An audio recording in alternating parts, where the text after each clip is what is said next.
When we heard about racketeering, the biggest question, and I don't want to say where I'm leaning, but there has been no profit motive involved at all. The last word is profit. He's already rich. So whether or not he had the freak offs or he did whatever. Follow the money.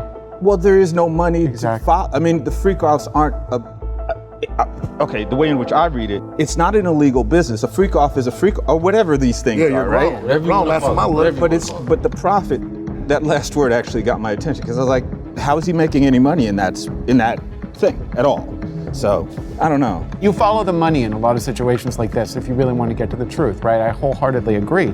If you take for profit the last two words of this definition out of it, does it change the way you look at it or the validity of that allegation towards him at all? Well, I don't believe that you can take profit out of this, and simply because this is what he's been charged with. And there, from what I could see, there was no profit. But the coercion piece is, somebody mentioned about, people wanting their career to blow up or whatever. That's coercion. I mean, it's different modes of coercion. And whether or not, you shouldn't make that choice, you did make a choice, but it's coercion. That has nothing to do with sex trafficking and prostituting. No, but For the purpose of a commercial sex addict. Right.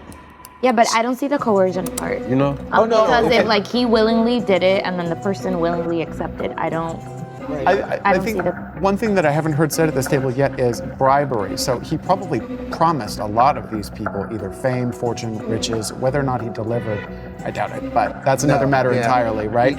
So that's obviously, if he incentivized some of these people in order to participate in all of these things, that wouldn't surprise me at all. Is that a definition, or does that fit a definition of coercion in any way? Bribery. I think his name alone would make them do that. I don't even think he would have to do anything. I'll help you with your career. I'll make you a star. Come party with me. Girls, if you listen to what they say, because I'm a little bit younger, I can see the social media. Girls ask to get flown out nowadays. Does that mean I go to jail because I did it? Ain't no party like a Diddy party. Oh, yeah. And I say that because maybe someone was coming from out of town to party with Diddy. They ended up having sex, but does that mean that they were a sex worker? They might have just been coming to have a party. No, but that's Diddy party.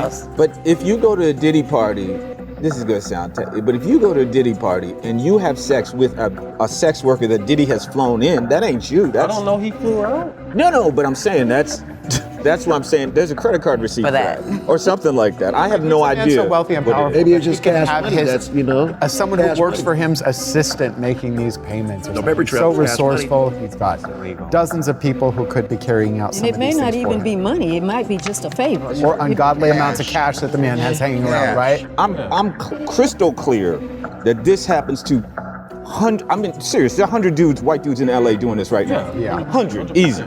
However, no, they are not Diddy. But no, they don't have a 14-page indictment. I mean, he committed crimes. He ain't the only dude committing crimes. He committed crimes. Madam Foreperson, will you stand, please? And will you read the verdict? Yes. We, the jury, in the above entitled action, find the defendant, Sean Diddy Combs,